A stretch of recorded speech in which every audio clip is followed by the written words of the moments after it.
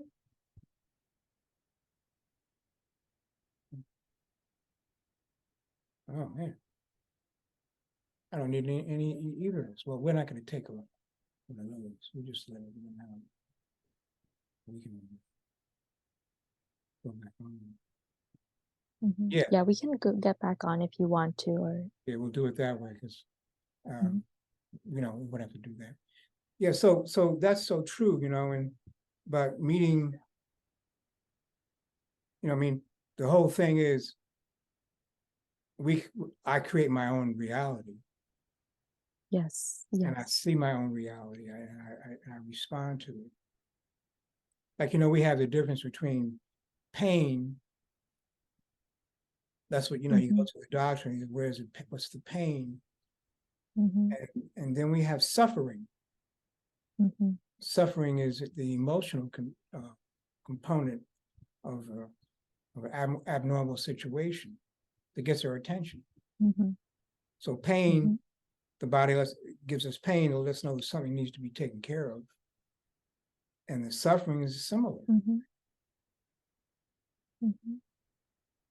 So these are the things that I think are, uh, and maybe as a professional in your stage right now, you might want to get into because, your group as a whole doesn't get into this stuff, Mhm. you know, and this will set you aside in a positive way Mhm. from, being whatever level of professional you want to be.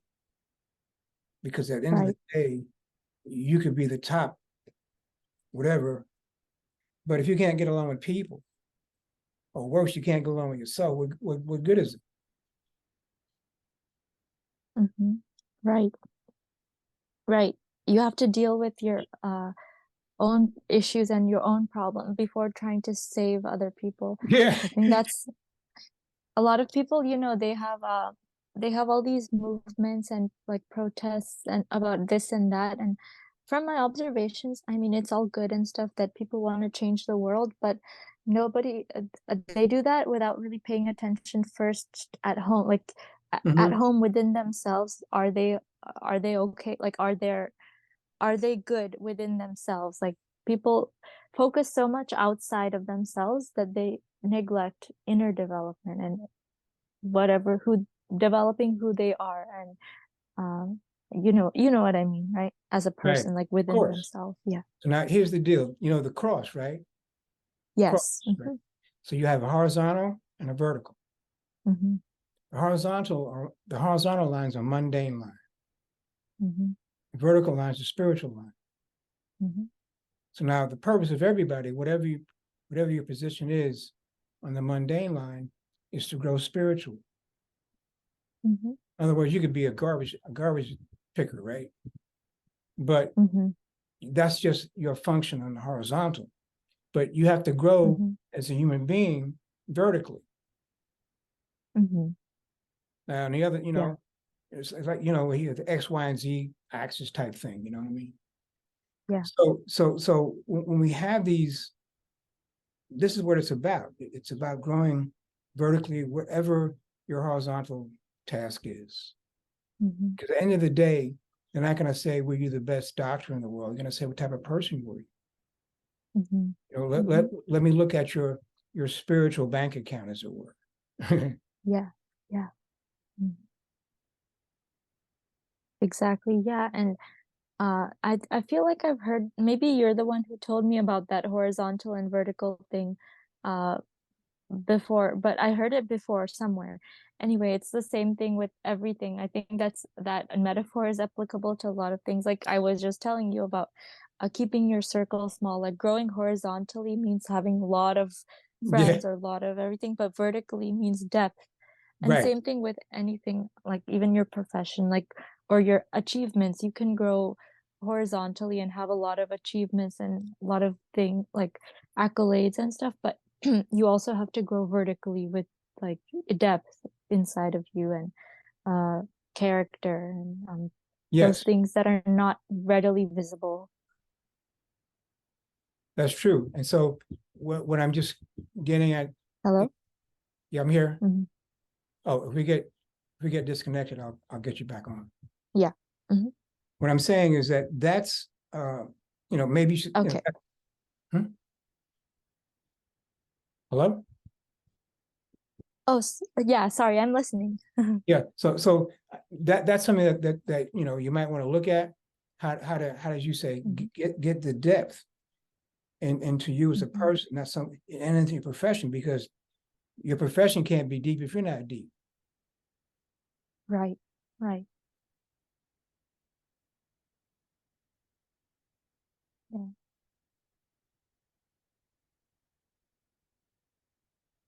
You know, That's I've been doing this. I do they call it standing meditation. Have you heard of that? um I haven't heard of that. No. It's a standing meditation. I stand like, it's called a tree posture. You stand like a tree, like hands like this. Hmm. And I do that for about an hour twice a day. Hmm. It's very centering. Hmm. Hmm. You know how you get all wound up with stuff you got to do, Yes. Yes, definitely. and your mind's always racing. Yeah. Well, this helps you still your mind. By Hmm. stilling the Hmm. mind, you relax the body, Hmm. because you're in a very stress oriented environment. Yeah. Yeah, and we have to you're totally right. Like mind and body are very much interconnected. That's something we learn about in osteopathic medicine, Oh, since really? it's os yeah, that the main tenet of osteopathic medicine is that our health is composed of three components: mind, body, and spirit, and Mm-hmm. those three components are interconnected. But yeah, when you treat someone's mind, or when you yourself treat your own mind, you actually affect your body, and that's some, and also vice versa. And I remember you told me about breathing exercises last Yes. like 2 years ago, Right. and that's I watched the video of that like a few weeks ago. I think I told you, and I realized that's so true. And I practiced that somewhat too. Where you when you control your breathing, it affects your state of mind, and it's Yes, so true, so it true. does. Right, right, right. Yeah. You Hmm. know, it's just so like, you're in class or you're in a meeting, everyone's all excited. Well, Hmm. their excitement's going to negatively impact you, or it could, but you can regulate yourself by controlling your Yeah. breathing. Exactly. Exactly. And not just that, not just breathing, but there's other ways too. Like even I know my counselor at school told me that when I get anxious, I just tap my feet and create kind of a rhythm, like tap one of my foot Yes. like slightly, and that will help me to reduce my like heart rate. It's kind of interesting, but it does work. It makes me feel more Okay. calm. I Hmm. never heard of that. That's great. Well, Hmm. you're so blessed to have all these people around you, all these resources.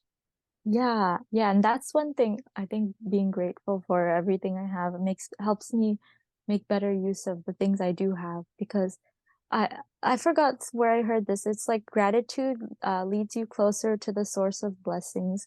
So anyway, yeah, I'm very grateful for the resources. And I was complaining, I was being a brat when I first started med school and thinking like, oh, I'm too good for this and I'm not gonna learn anything. I hate it here. No, that was just fear, man. Come on. Yeah, yeah.